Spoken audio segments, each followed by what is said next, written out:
kilometer run of our Civic Run Placer is not than Ariel Tuquero. And a 16-ounce cap of these frozen yogurt is our from men's division.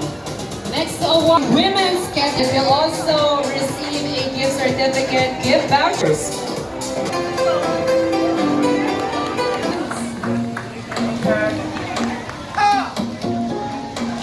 Placer is no other than Ufam. And all of our winners will receive. Thank you so much and congratulations.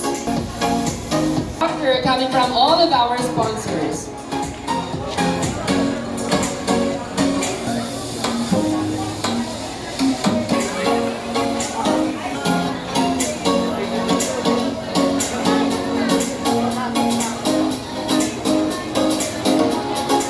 And yes, for our 5-kilometer run from the men's category, no doubt, the first placer is Mr. Edwin Beltrano.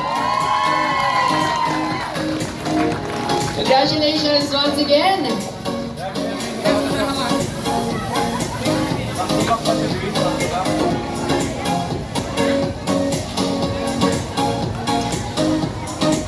Well, once again, these are our winners of our Civic Run Leg 1 5-kilometer run winners ating male category. Let's award the winners of our 5-kilometer run winners sa ating women's category. And so our third place is no other than Miss Tequila Jane. Ako pala yung hanggang. Congratulations to our third placer.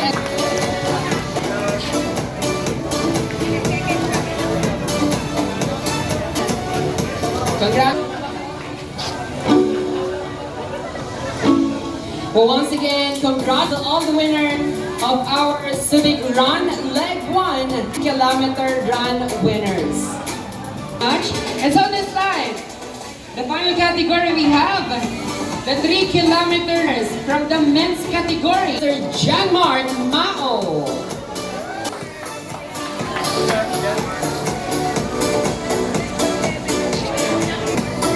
He is our third placer, and so this time that's announced the second placer, and he is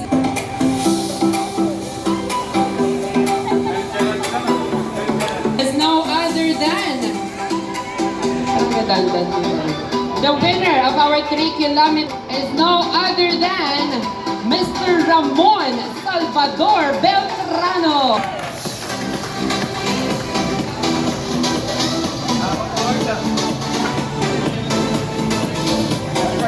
Okay, these are our winners from the men's category of our Civic Run Leg 1 3-kilometer run.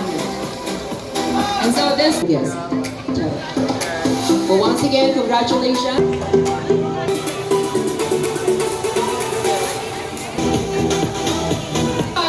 Is no other than Miss Ruby. Our winners will receive a gift certificate, a gift voucher coming from all of our sponsors.